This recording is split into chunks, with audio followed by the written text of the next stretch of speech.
तो दोस्तों, मैंने इस इन्वर्टर की मैंने सौर ऊर्जा जो लगवाई थी 3 किलोवाट की, ये इन्वर्टर है सर्वोटेक का। तब से ये लगा था घर में 24 आवर, मतलब बिजली बहुत बढ़िया थी, एसी वगैरह सारी चीज़ें बेहतरीन चल रही थी, बड़ा मज़ा आ रहा था, कोई दिक्कत वाली बात नहीं थी। लेकिन तब इसमें कोई दिक्कत आई, थोड़ी सी समस्या आई, फॉल्ट आया, चाहे वो समस्या बड़ी थी या ख़राब थी। तो तब इसकी सर्विस के बारे में मुझे पता चला कि जो बहुत ही ख़राब सर्विस है। होता क्या है कि इसके अंदर कोई फ़ॉल्ट आया, तो फ़ॉल्ट आने से इसने घर की सप्लाई बंद कर दी। ठीक है। और जब घर की सप्लाई बंद हो गई तो मैंने उनको फ़ोन किया। देखो, इस पे बहुत अच्छे से नंबर दे रखे हैं, बहुत बढ़िया बढ़िया सारी चीज़ें जानकारी लिखी हुई हैं। तो यहाँ पे कुछ 3-4 नंबर लिखे हुए हैं। ठीक है। तो मैंने इन नंबरों पे फ़ोन किया, सारे के सारे नंबर इनवैलिड हैं। उसके बाद मैंने जहाँ से ये ख़रीदा था उनको फ़ोन किया, तो वो आए, तो उन्होंने कंप्लेन की व्हाट्सएप के द्वारा। अब कंप्लेन को 1 हफ़्ता हो गया है, कंप्लेन हो चुकी है, उधर से कैसा भी कोई भी जवाब नहीं आया है, ना फ़ोन आया है, ना ही कोई जवाब आया है। अब कैसे पता चले कि वास्तव में कंप्लेन उन्हीं के पास पहुंची है, उन्होंने रिसीव की है, क्या हुआ कैसा हुआ कुछ पता नहीं है। ठीक है। तो अब मैंने उनसे कहा, दुकान वालों से, कि भाई अब क्या करना। तो वो बोले चलो ठीक है। उन्होंने एक बैकअप के लिए इन्वर्टर ला करके लगा दिया है। अब ये जो इन्वर्टर है ये 5 किलोवाट का है, घर का सारा लोड इस पर शिफ्ट कर दिया था, घर का सारा ही लोड। ठीक है। अब जब उन्होंने ये लगाया, ये 1 किलोवाट का है, अब घर का सारा लोड इस पर शिफ्ट कर दिया है। तो अब आप समझ रहे होंगे कि जब बिजली चली जाती है, जब बिजली आ रही है तो घर का सारा लोड चल रहा होता है, लेकिन जैसे ही बिजली जाती है तो घर में एसी चल रही होती है या कोई हैवी अप्लायंस चल रहा होता है, तो ये इन्वर्टर लोड को उठा नहीं पाता है, फिर इसको बंद करने के लिए आना पड़ता है। ठीक है। दोबारा से चालू करते हैं, नीचे उनको बंद करते हैं पहले, फिर इसको चालू करते हैं, फिर लाइट आ जाती है, फिर हम सारी चीज़ों को चलाते हैं, लाइट चली जाती है, तो ये ड्रामा होता रहता है। ठीक है। उन सब का मैंने समाधान निकाल लिया है, 10-15 हज़ार रुपये खर्च हो गए समाधान निकालने में मेरे। ठीक है। अब ये जो इन्वर्टर है इसकी बहुत गंभीर समस्या ये है कि जो वो है नेट मीटर लगा हुआ है, नेट मीटर से 2 तार इसमें आ रहे हैं सीधे बिजली के। ठीक है। उसके बाद घर के लिए सप्लाई जा रही है। अगर ये इन्वर्टर ख़राब हो जाए तो घर के अंदर सप्लाई जो ग्रिड से आती है, जो बिजली आ रही है वो सीधी घर में जाती है इसके द्वारा। ठीक है। जो सोलर से बन रही है वो इसके द्वारा जाती है, जो बैटरी से लेता है वो उसके द्वारा जाती है। अगर ये डब्बा जो इस इन्वर्टर है ये ख़राब हो जाए तो घर की सारी सप्लाई हो जाती है बंद। ठीक है। और जब सारी सप्लाई बंद हो जाती है तो इसमें एक भी ऐसा कोई सिस्टम कहीं नहीं है कि इसको लाइन को बाईपास हम कर दें। ठीक है। जिनके घर में इलेक्ट्रीशियन हैं या नहीं है, ठीक है, ये रात बेरात में या दिन में किसी भी टाइम में ख़राब हो गया तो घर की सारी लाइन बंद एकदम। अचानक से तुम्हें मिस्त्री मिलना, जो इलेक्ट्रीशियन है वो आए और इसके तारों को हटा करके, इनपुट आउटपुट के तारों को मिला करके तुम्हारे घर की लाइन सप्लाई कर दे, तुरंत मिल जाए, ये भी समस्या है, नहीं मिलेगा एक साथ, इस बात को मान के चलो। ठीक है। और जो थोड़े बहुत इलेक्ट्रीशियन जानते हैं उनको छेड़ना भी नहीं चाहिए। ठीक है। एक तो ये वारंटी और गारंटी अवॉइड कर देते हैं। पहली चीज़ तो ये होती है कि तुमने खोल दिया कि जहाँ से ऐसा कर दिया वैसा कर दिया, चलो इस डब्बे को खोल के कर भी दोगे तो इसके अंदर भाई सोलर का बहुत हैवी करंट आता है, थोड़ी सी में दिक्कत हो जाए तो छेड़ना है ही नहीं। ठीक है ना। तो ये बहुत ही गंभीर समस्या है कि अगर ये डब्बा ख़राब, इन्वर्टर ख़राब, तो घर की सारी लाइन बंद। इसमें बाईपास का कोई सिस्टम कैसा भी नहीं है। ठीक है। जब ये मैंने लगवाया था उससे पहले मेरे पास एक बैटरा था ऐसा और एक इन्वर्टर था 1 किलोवाट का। तब ये लगवाया तो मैंने उस बैटरा और इन्वर्टर को बेच दिया, क्योंकि मैंने नया दोनों बैटरी खरीद लिए। इन्वर्टर ये आ गया था, मुझे पता नहीं था ख़राब हो जाएगा, तो मैंने इन्वर्टर को बेच दिया, वो वैसे भी छोटा था। ठीक है। अब इसके ख़राब होने से मुझे लगा यार वो इन्वर्टर मेरे पास होता तो मैं घर की लाइन तुरंत चालू कर लेता। तो इसलिए इसे लगवाने से पहले तो सर्विस को देख लेना कि तुम्हारे यहाँ पे सर्विस कैसी है। ठीक है। और ये क्या करते हैं, ये इस इन्वर्टर को जब लगाते हैं तो घर का सारा लोड इन्वर्टर पे डाल देते हैं। सारा लोड तुम 5 किलोवाट का या 3 किलोवाट का तुमने ये सौर ऊर्जा लगवाई है, इन्वर्टर 5 किलोवाट का है, घर का सारा लोड अगर नहीं चलाओगे तो उसका फ़ायदा क्या। घर का सारा लोड इस पर डालोगे तभी तो मजा लोगे पूरी बिजली का।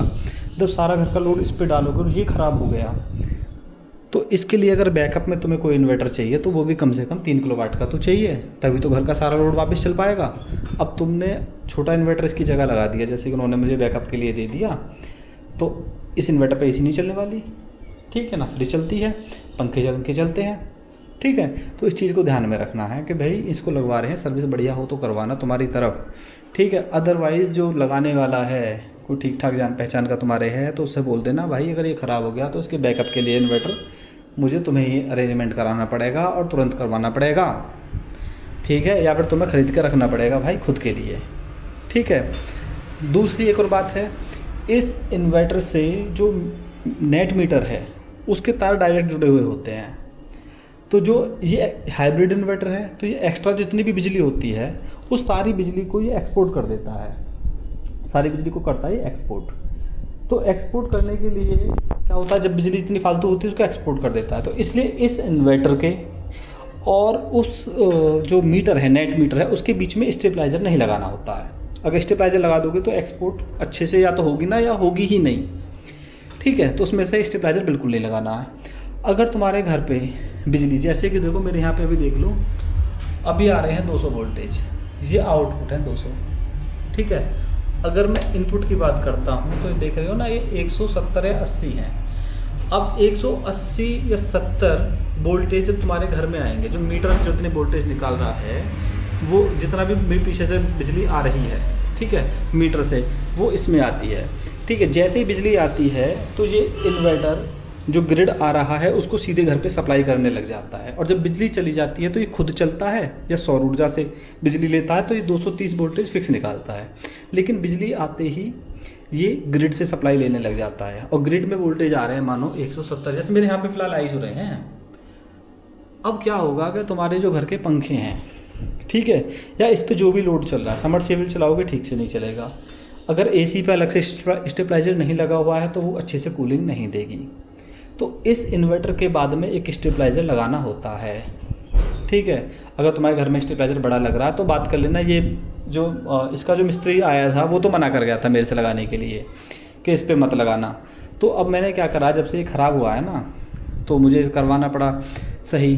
तो एक तो इसके लिए मैंने यहाँ पे बाईपास करवाया है, ये लग रहा है बाईपास, ठीक है, और ये स्टेबलाइज़र बाईपास पे लगाया है मैंने। जैसे ही ख़राब हुआ है मैंने इसको करा है, यहाँ से एमसीबी को चेंज ओवर को बदला है। अब मेरी लाइन स्टेबलाइज़र से होकर के इस इन्वर्टर से होते हुए जा रही है, ठीक है। और अगर मुझे मतलब कि जब ये इन्वर्टर चालू हो जाएगा तो मैं चेंज ओवर को बदल दूँगा तो लाइट सीधा इन्वर्टर में आएगी और इन्वर्टर से होते हुए मेरे घर जाएगी। तो मेरे यहाँ पे एसी पे मैंने अलग से स्टेबलाइज़र लगा रखा है। अगर स्टेबलाइज़र एसी पे नहीं लगाते हो अलग से तो जितने वोल्टेज आ रहे हैं ये उतने ही वोल्टेज आगे निकाल देता है, चाहे कम हो या ज़्यादा हो। अगर कम आ रहे हैं तो पंखा धीरे धीरे घूमते हैं, वो तुम जानते हो जो समस्या होती है। खैर, तो उसके लिए तुम्हें अलग से स्टेबलाइज़र ठीक सा बढ़िया वाला, वो एक्स्ट्रा खर्चा हो जाता है, ठीक है ना। और एक चीज़ और है, यहाँ पर देखो ये जो सोलर के लिए बहुत बढ़िया सा डब्बा दे रखा है, इसके अंदर एमसीबी लगी हुई है, डीसी-डीवी बॉक्स बोलते हैं, और इसको एसी-डीवी बॉक्स बोलते हैं, ठीक है।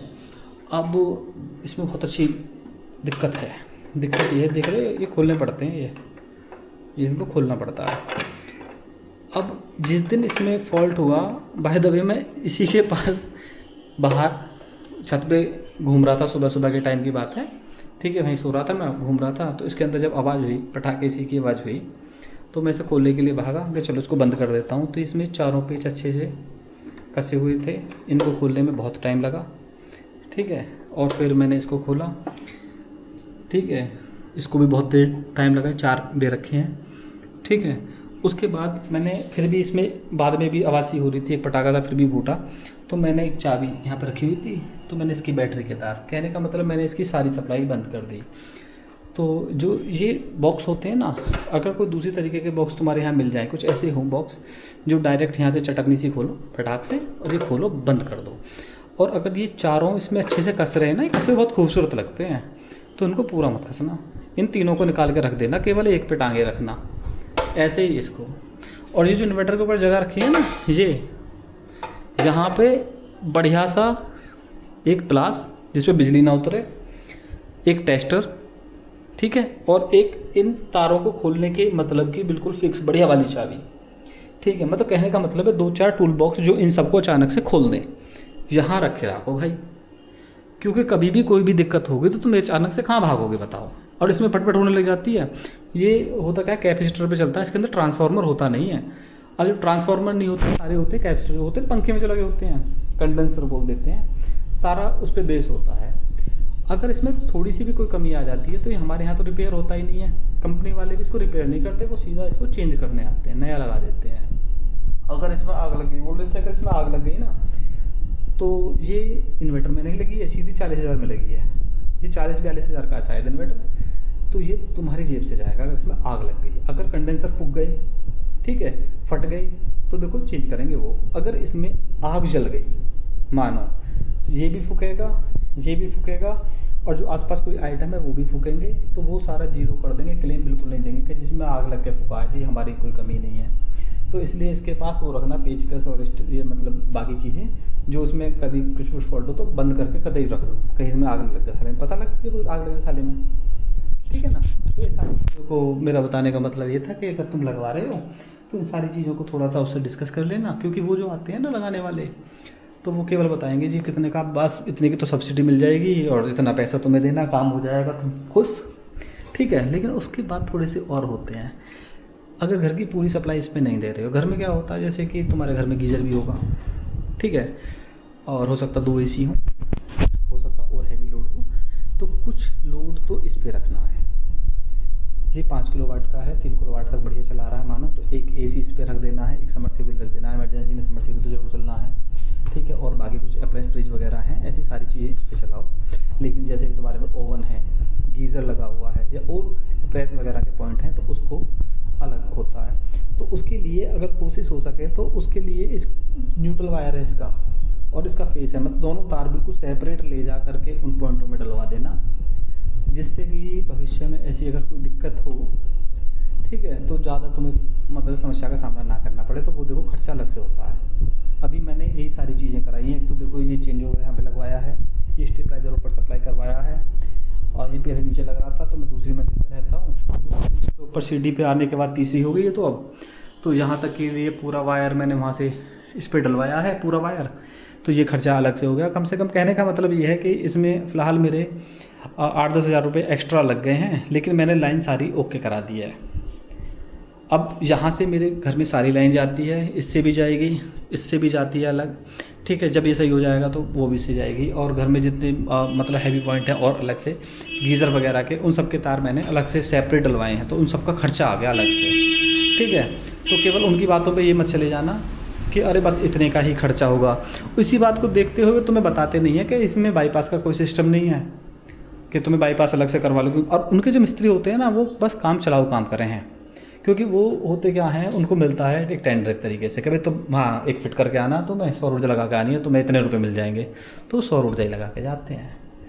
वो ना तो तुम्हें सही सलाह देते हैं, ठीक है, और ना ही इनको जो तार जुड़ते हैं ना, इनको बस लपेट देते हैं आपस में। ऐसा नहीं है इनके बीच में क्लैंप लगाएं, ST बोलते हैं, मजबूत सी ST लगाएं कि भाई ये कॉपर और एल्युमिनियम के तार आपस में मिलाए जा रहे हैं, तो वो गर्म होकर चिपक जाते हैं, ठीक है। उनमें कार्बन आता है, कभी भी मतलब दिक्कत होती है तो इनके बीच में एक ST लगा दे। वो कभी सलाह देंगे ही ना, उनसे मैंने कहा भाई तुम ST वगैरह लगा दो, इसमें ठीक से कर दो काम। अरे ना तुम भी ऐसी बात कर रहे हो, इतना लोड थोड़े ना है। उनका सीन ये होता है, ये होती है ST, ये जो दिख रहा है ना पीछे, ये 2 तार ऊपर से जा रहे हैं और 2 नीचे से, इनको कस दो। अगर मानो एक तरफ एल्युमिनियम के तार हैं या कॉपर के ही मानो, तो दोनों का जो जोड़ है इनके द्वारा है, ठीक है। अब ये अगर किसी वजह से इसमें स्पार्किंग हो, कोई हो, तार काटो दोबारा बदल दो, ठीक है। ये क्या रुपए की है, ये ऐसी है 30-40 रुपए की, ठीक है। लेकिन वो क्या करते हैं, ऐसी चीज़ ना लगा करके सीधा ये जो MCB बॉक्स है ना, इसमें एल्युमिनियम के तार ठोक देते हैं, और ये जो लग रहा है ना MCB, ये 1000 रुपये की है। अगर इसके अंदर स्पार्किंग हो गई जरा सी भी, तो ये 1000 रुपये की डलवानी पड़ेगी तुम्हें, ठीक है ना। तो उनसे कहना कि भाई काम ऐसा करना तो ठीक सा मजबूती सामने देख के खड़े होकर उनकी बातों में नहीं आना है, तो ठीक से काम कर देना, एक तरफ से तो सामने करवाना, ठीक है। तो मेरा वीडियो ये बनाने का ये उद्देश्य था, तो काफ़ी बड़ी हो गई, आपका अगर टाइम हो तो पूरी देख लेना, ठीक है। Okay bye. और कोई क्वेश्चन वगैरह हो तो डाल देना, मैं यूट्यूब पे कभी कभी खोल के देखता हूँ, मिल जाते हैं कोई 2 एक तो वीडियो देखें कहाँ मेरी 10-20 लोग मुश्किल से देखे हैं, किसी को कोई समस्या हो तो बता देना, मैं कमेंट में वापस तुम्हें जवाब दे दूँगा, ठीक है, या फिर मैं कोई वीडियो बना के तुम्हें समझा दूँगा, ठीक है ना। वैसे तो मैं इलेक्ट्रीशियन देखो हूँ नहीं, लेकिन इनके बारे में मुझे नॉलेज है, तो मुझे लगता है अगर कोई पैसा लगा रहा है कैसा भी, तो मतलब कहने का मतलब काम अच्छा होना चाहिए, ठीक है ना। और देखो ये जो तार लग रहे हैं ना, सही सही से लग रहे हैं, ठीक है। तो जो इनके वेंडर वाले जो भेजते हैं ना लोग लगाने के लिए, उतने बढ़िया ना लगा दे, ये अलग से मिस्त्री लगाना पड़ा मुझे। इन तारों को एकदम फिट करके बढ़िया करके वायर को अच्छे से लगा के गया है, साफ़ सफाई से, ठीक है ना। तो वो सारा तुम्हें अलग से, या तो उनसे कहो, क्योंकि तुम पैसा दे रहे हो उन्हें, सामने बढ़िया से करवाना है काम, ठीक है। नहीं वो लपेट के निकल जाएंगे, अरे हाँ जी कोई ना कैसा, ठीक है ना। तो उनकी बातों में नहीं आना है। Okay bye bye.